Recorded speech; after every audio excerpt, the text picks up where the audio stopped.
छोड़ो नहीं तय सुन ले रे दीवानी, ऐसन मौका नहीं मिले दोबारा, मोला चौका नहीं मिले दोबारा, ऐसन मौका नहीं मिले दोबारा, मोला चौका नहीं मिले दोबारा।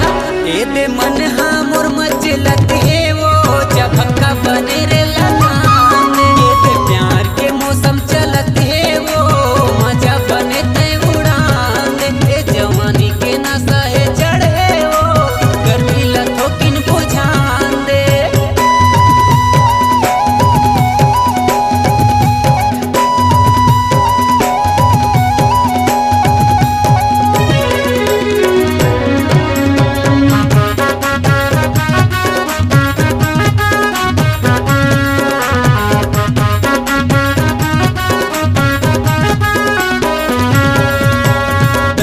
मोर रमसीला रे गोरी तही हा प्लेन गोवा, विस्की बियर ले ज्यादा नशा है चढ़े टूरी रे मोला।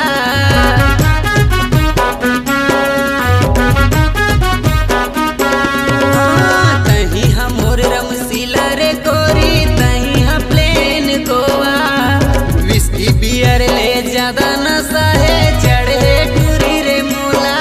अरे चिकना घलो नहीं लागे कछु बीच में घलो नहीं लागे, अरे चिकना घलो नहीं लागे कछु बीच में घलो नहीं लागे।